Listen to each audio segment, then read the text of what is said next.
ऐसी समाधि लगाई रे बाबा अखियां न खोले।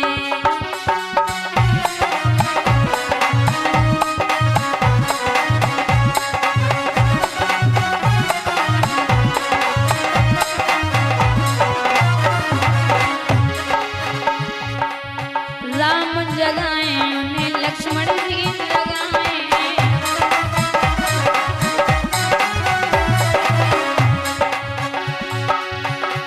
ए हनुमत चुटकी बजाए रे बाबा अखियां न खोले। दोनों हाथ ऊपर ढके हरि बोल।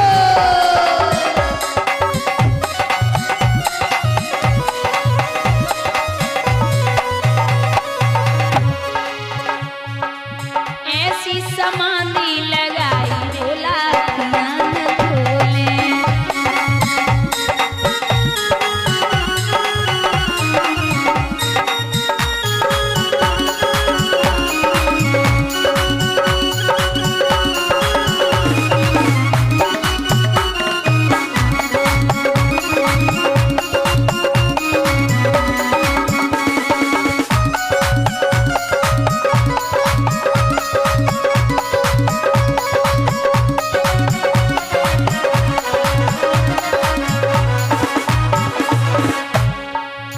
शुक्र जगाए उन्हें शनिचर जगाए,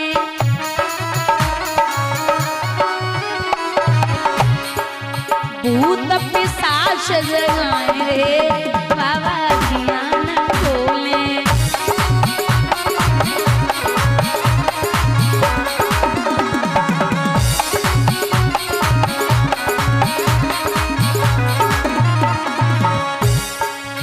ऐसी समाधि लगाई रे बोला अखियां न खोले।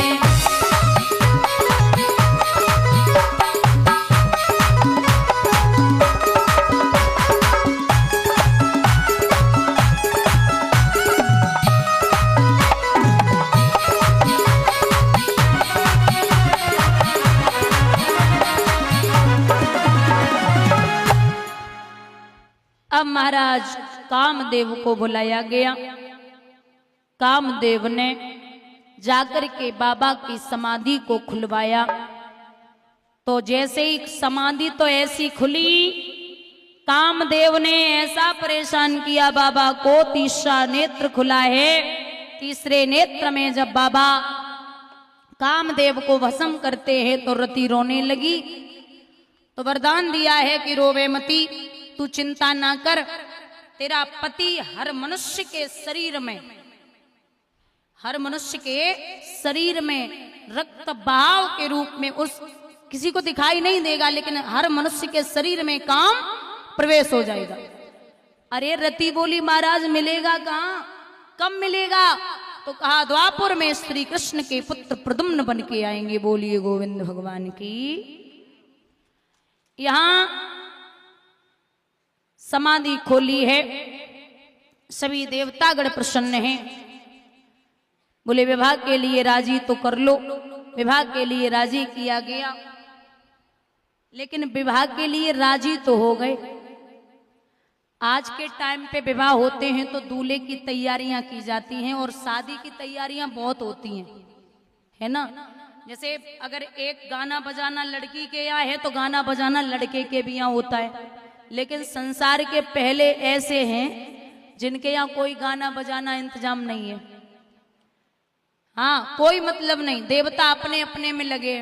और आज को टाइम ही ऐसो है, दूल्हा बेचारो कछू करे, लोगन को ना मतलब दूल्हा के मित्र जरूर सजेंगे।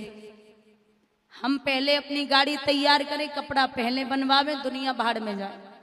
दूल्हा की किसी को फिक्र नहीं। अब बाबा अवधूत ठहरे, बोले तैयार कौन करे, देवता तो है नहीं। जवाब दो कि हमें तैयार करने वाला सिर्फ गढ़ ही जानते हैं हमारे कि हम कैसे तैयार होंगे। अब सोच लो, टेंडर हुए से आदमी को दे दो जो कमो खुद ही तैयार ना हो। भूतों को क्या तैयार करना पड़ता है। अब एक गढ़ बाबा को तैयार करवे के लिए महाराज शमशान घाट से, जैसे हल्दी लेपन होता है, दूल्हे पे हल्दी चढ़ती है, तो उस चीज को राख गरम गरम शमशान घाट से मंगाई है और पूरे शरीर पे लेपन किया गया। आप सोचिए, श्लोक है भोले बाबा का, कर्पूर गौरम करुणावतारम और संसार सारम भुजगेंद्रहारम। कर्पूर गौरम, सबने कपूर देखा होगा, कपूर सबने ही देखा है, कितना सफेद होता है, उतने ही सफेद थे भोले बाबा। कर्पूर गौरम करुणावतारम, करुणा के अवतार, संसार सारम, संसार में विचरण करने वाले, भुजगेंद्रहारम, भुजाओं में सर्प, सदा वसंतम, हृदयाल बिंदे, हृदय में भवानी को बसाने वाले, भवम भवानी सहतम नमामि। ऐसे थे बाबा। अब जाको सफेद सो शरीर होवे और वो अपन शरीर पे कारी कारी राख पोत लेवे तो कितना बढ़िया लगेगा है?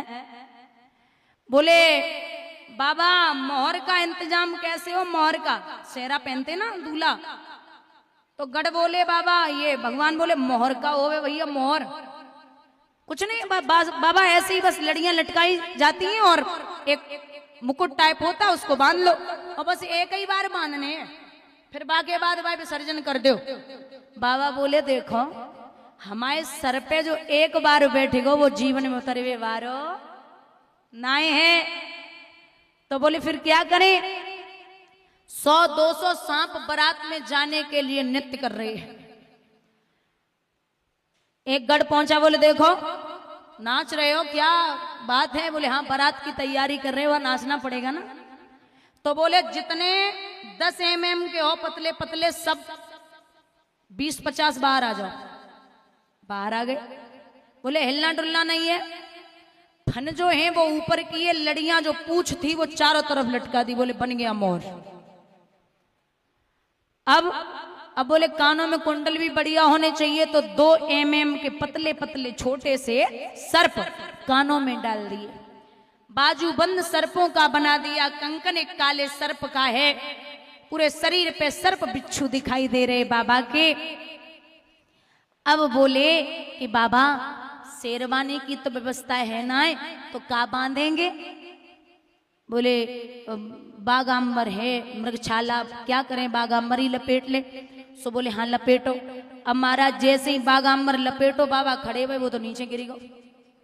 अब दिगंबर भेष में खड़े, बोले ऐसे तो न्याय व्यवस्था बनेगी। फिर एक मोटो सो लंबो सो सांप बड़ा फन फैला के बैठा था, फुल तैयारी में खुश था। बोले बारात जा रहे बाबा की। गढ़ बोला इधर आ। बोले जी तुम्हारा काम है। बोले क्या? बोले कल तक हिलना नहीं है, अगर तुम हिल गए तो बाबा की बेइज्जती है, कमर में कस के बंध जाओ। एक लपेटा लो बड़ा सा, सो कमर में लपेट लियो।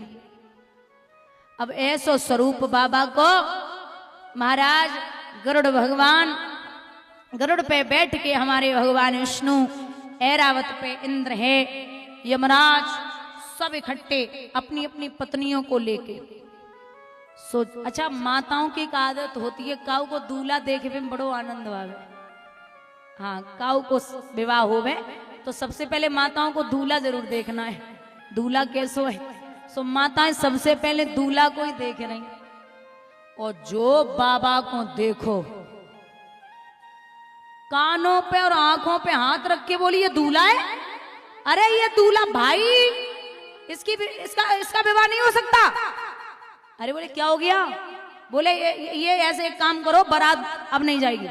बोले क्यों नहीं जाएगी? बोले अगर ऐसो दूल्हा गयो तो एक उपरायत वाले को भोजन नहीं मिलेगा। तो क्या करें? बोले अब कुछ भी करो। बाबा बोले मैं नहीं सुधरने वाला, मैं तो ऐसा ही चलूंगा, मैं तो ऐसे ही चलूंगा। नांदिया पे बैठ के, लोग घोड़ी पे बैठ के जाते हैं बारात में, दूल्हा घोड़ी पे रथ पे बैठ के जाता, लेकिन हमारे बाबा बैल नांदिया पे बैठ के नंदी पे चले। और नंदी धर्म का प्रतीक है, नंदी धर्म का प्रतीक है, और हमारे बाबा धर्म पे बैठ के धर्म पत्नी को लेवे को चल रही है। तो देवतागढ़ तो आगे निकल गए। अब देवता आगे निकले तो गढ़ बोले महाराज हमें तो लेके गए ही ना है। भगवान भोले बाबा बोले अबे हमारो ग्रुप तो आओ ही ना है, हमारो ग्रुप होवे को तभी तो जे लेके जावेंगे। बोले तुम्हारो ग्रुप कौन सो है, तो बुलाया ही नहीं गया। बोले बाबा बोले हमारे ग्रुप को बुलावे की जरूरत ना है, बिना बुलाए आता। अच्छा बता, इतने लोग बैठे, काऊ ने अपनी बिटिया के ब्याह में देवताओं को तो हर कोई चिट्ठी देता है कि इष्ट जो भी होते, गणेश भगवान, भगवान विष्णु जो भी हैं, सबको निमंत्रण देते। काऊ ने अपनी चिट्ठी में जो लिखी है कि भूत जी समेत परिवार सहित हमारे यहाँ आना। काऊ ने लिखी है चिट्ठी में कि भूत जी सब परिवार समेत हमारे यहाँ आना। कोई नहीं लिखता।